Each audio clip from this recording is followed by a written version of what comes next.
Call them the poor man's answer to the rubber boot. Centuries ago, farmers chipped out holes in wooden blocks to keep their feet dry. Over the years, the blocks were refined into inexpensive but durable footwear. Today, they're most commonly associated with the history and tradition of the Netherlands.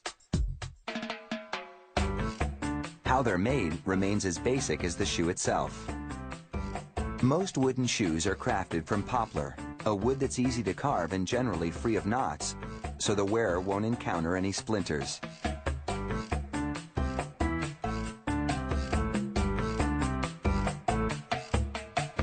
A worker feeds pieces of poplar into a bandsaw, careful to toss any pieces with defects.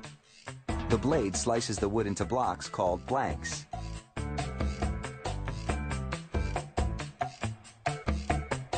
The factory uses vinyl patterns like this one to create the shape of the shoe. There's a pattern for each size of every clog style. A worker locks the pattern into a duplication machine called the shaper. Then right next to it, 2 blanks.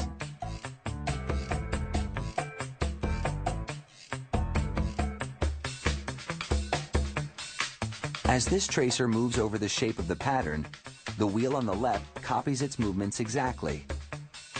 Its blade shaving the wood as it moves up and down.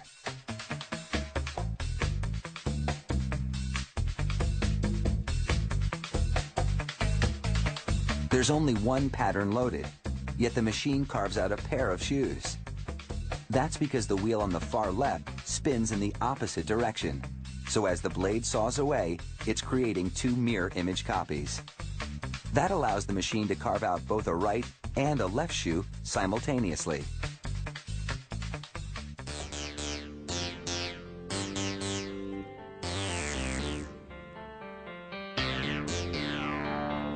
Now for the instep. A worker positions the blanks onto what's called a dual-action boring machine. The center rod is called a tasker. Its rolling head follows the curves inside the pattern. Spoon bits on either side of it copy the tasker's movements, gradually carving out the inside of the shoes. Now, workers shift the angle so the spoon bits can get in deeper, boring all the way to the front of the shoe.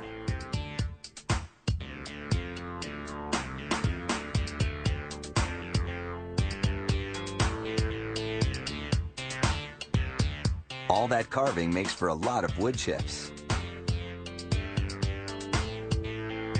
After a drying period, the toe knobs are cut off with a bandsaw, and the clogs are inspected for any flaws.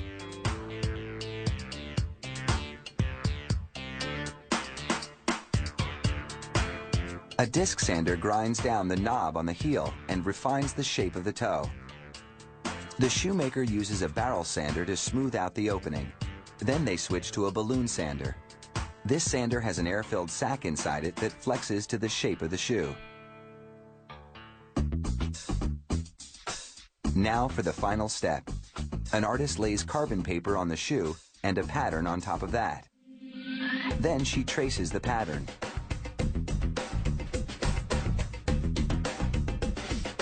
The carbon sheet transfers the design to the wood.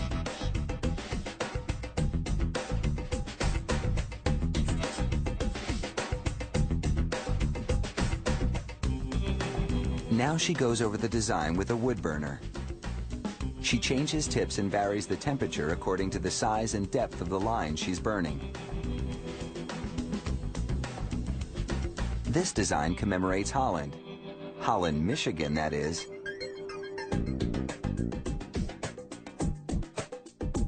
The artist now uses water-based paints to enhance the scene with color.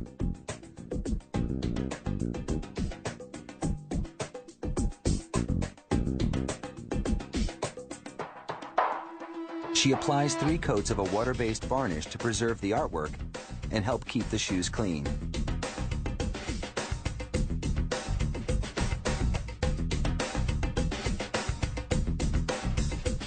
While most clog-wearing farmers opt for a plainer version, true clogaholics appreciate a little pizzazz. But they'll leave crafting the clogs to the experts, because they've got some pretty big shoes to fill.